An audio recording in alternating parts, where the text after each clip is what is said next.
It's time to test your might. The new Mortal Kombat movie just released on Friday, and it was insane. To be honest, going in, I had some low expectations and some doubts, just because I felt like they may stray way too far from the source material, or maybe just because I felt like they were going to alter the storyline just a little too much. But actually, it was really good.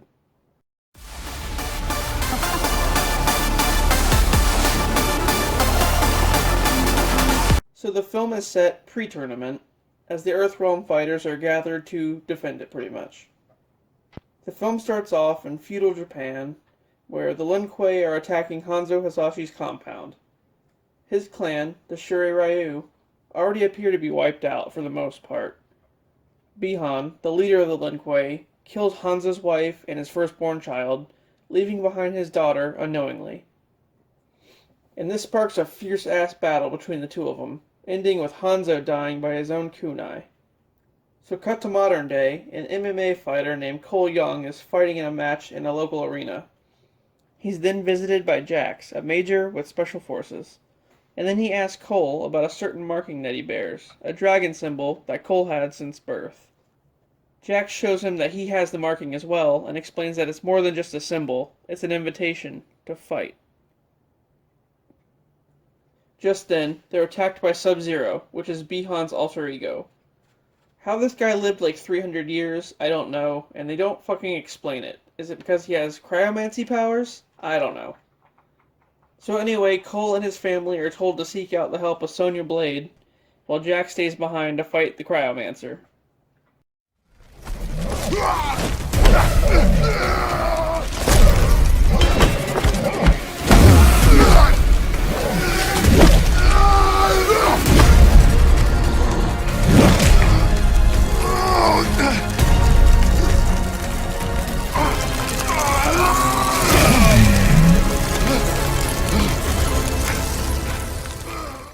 As to be expected, the battle goes sour when Bihan freezes and shatters Jax's arms, and then leaves him for dead. It's then revealed that Sub-Zero is actually working for Shang Tsung, a sorcerer who resides in a realm called Outworld, a realm filled with evil creatures and wicked beings. And Bihan has been tasked with eliminating Cole. So Cole meets up with Sonya, and she explains that the marking means that he was chosen to fight, like I said, in a special tournament called Mortal Kombat. A tournament hosted by Shang Tsung every 100 years to decide the fate of the world. Basically, different realms get together and fight, and I guess the losing realm gets taken over. Anyway, that's how it worked in the games. His realm, Outworld, won the past 9 tournaments. One more victory means his domination of Earth. Cole is then introduced to Kano, a mercenary held captive by Sonya, bearing the same marking. He agrees to take them to Raiden, knowing the secret whereabouts of the training grounds. But before they can leave, they're attacked by Reptile, and then Kano rips his heart out. See, this scene, I thought Kano was going to lose the eye, because going into it, he doesn't have the laser eye yet. So I was like, oh shit, Reptile scratched his eye, that's it. It's kind of like a Nick Fury situation and Captain Marvel. It's like every other scene you're guessing when he's going to lose the eye, and it just keeps not happening. Anyway, so upon traveling to Raiden's temple, the group meet Liu Kang, one of Raiden's chosen ones, who has the ability to harness fire, which he calls his Arcana. And I thought it was kind of weird how they call all their superpowers Arcana, it's natural energy. So Liu Kang and his cousin Kung Lao tells the group the only way to defeat Sub-Zero and Shang Tsung is to access their own Arcana, only granted to those who have the marking. So not only are everybody's powers channeled through this Arcana, the only people that can do it have the dragon marking that are meant to fight in the tournament. So if you don't have the marking and you're not meant to fight in Mortal Kombat, then you just don't have powers. Which, that's not like the game at all. So anyway, Sonya finds Jax there, and Liu Kang says that he found him and rescued him, and they're trying to rebuild his arms. And then they're introduced to Raiden, the protector of Earthrealm, and the God of Thunder. He pretty much looks over the group of fighters and laughs, basically. He's like, wow, this is it? Really? Raiden tells Cole that he's a descendant of the great Hanzo Hasashi and gives him Hanzo's kunai, which is covered in his blood. As they train, the Outworld group attacks the hideout, and then after Sonya is buried in rubble following an attack, Jax finds his Arcana by rescuing her, which I guess is channeled through his arms, giving him super strength. He defeats General Reiko by smashing his head in, which was an awesome fatality. And I'll stop and just say that this movie did have really good fatalities. That's one thing they did really well. As the battle ensues, swayed by Cabal, a former ally, Kano switches sides and helps the Outworlders nearly take control of the hideout, allowing Shang Tsung to kill Kung Lao and then take his soul. As Kano leaves, Sonya follows him and kills him. And this is another Kano eye scene. So she smashes a bottle of corrosive acid on his face and then pretty much stabs him in the eye with a garden gnome. So I was like, oh shit, maybe he's gonna lose it now. But apparently he's dead. So either A, it knocked him out from the pain and he'll come back with the eye plate in part 2, or B, he's just dead, and then his Arcana was just the laser, and they just did it that way. So anyway, Sonya gains the dragon marking from Kano, unlocking her ability. And I'm not sure if I mentioned this, but if you kill the person that has the marking, it just transfers onto you. So like I said, this unlocks her Arcana, which is this energy ring thing she does, and she uses that to kill Melina. So at this point, Shang Tsung's people are getting their ass whooped, and he sends Goro after Cole's wife and daughter. Which is where Cole gets his Arcana, too. And it's basically kinetic energy absorption. I don't know, he's got this brass armor and these Baraka-looking swords. Which is funny, because when the movie came out, everybody was trying to guess who this Cole Young guy was, and nobody was willing to accept that he was just a new guy. They were like, oh, it's gonna be this guy or that guy. And I was sold on the fact that he was going to become Baraka because he had these blades. But that's not the case. So anyway, he uses his blades to disembowel Goro and then fucking stab him in the eye. Right before Sub-Zero shows up, Michael Myers style, and kidnaps the family. Cole then follows Bihan to what looks like his MMA gym, but all frozen over, and they begin to have the final battle. So Sub-Zero has the upper hand until Cole gets cut by Hanzo's kunai, which mixes their blood together. I guess that's what summons Hanzo back from Hell. Technically it's the Nether Realm, but they call it Hell in the movie. And so he's resurrected as the Revenant Scorpion.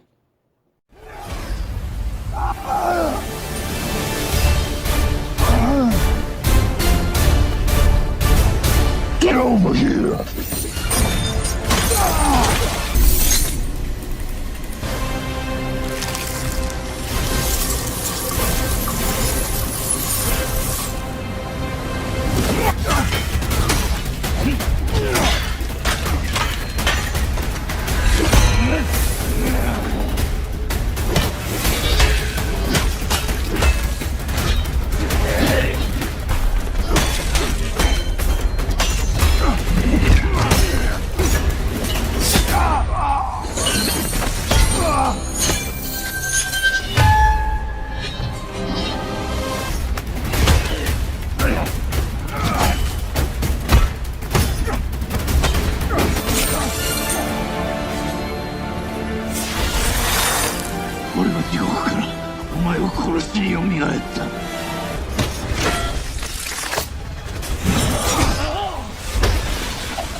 That's another beef I had with this movie.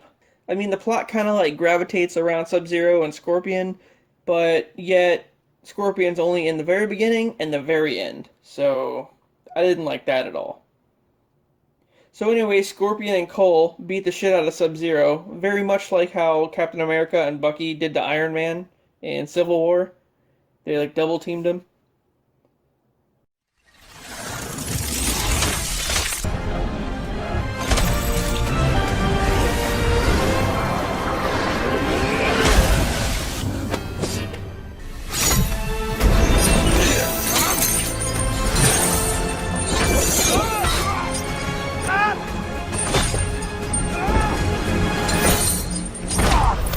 So then, Scorpion burns Sub-Zero alive with the Toasty fatality.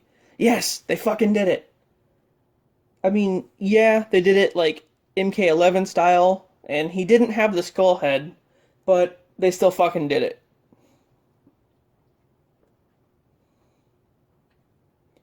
Scorpion greets Cole and says that he's freed him and to take care of his bloodline, and then he vanishes.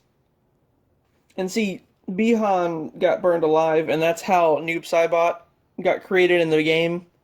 So this is kind of like the game, but in the game, Bihan didn't actually kill any of Scorpion's people. It was Quan Chi posing as Sub-Zero. And then Scorpion killed Sub-Zero in cold blood to get revenge.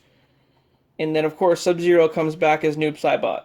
So, yes, I think they're going to bring Noob Saibot back in the sequel. But I don't know if there's going to be a Quan Chi or not. Maybe they just retconned it to where Sub-Zero kills him and there is no Quan Chi. I don't know. So Cole saves his family and they're reunited with Raiden and the others. Raiden tells them all to prepare for the tournament, and Cole heads to Hollywood to recruit none other than Johnny Cage. The end. So, yeah, that was it. I mean, I thought it was awesome. There are a few things I didn't like. Like I said, Kano having a natural eye laser, like his Arcana, that was stupid. Unless they set it up for a future movie. Scorpion only being in the film twice. And then basically just Cole Young in general. I know why he was there, because they wanted somebody to be like a no-name character that people could relate to. And I guess that was their way of bringing Scorpion into it. But, yeah. Stop that. And then poor Kung Lao didn't stand a chance, man. Like, he's just destined to die, like, right away in every movie. I don't know.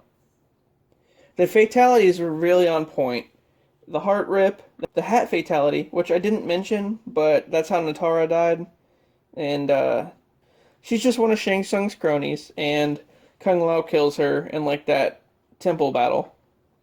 The head smash was awesome. They were all really good. But, you know, I think Toasty was the best one. And I can't wait for part 2. Yes, Sub-Zero actor Joe Taslim admitted to saying that he was signed on for like 3 or 4 movies. So they were just really cocky and assumed it was going to do really good and just planned for like a whole fucking saga. Alright guys, well I hope you enjoyed it. And if you haven't seen Mortal Kombat, you know, obviously now it's ruined for you. You're welcome. But feel free to watch it on HBO Max. Alright, I'll see you later.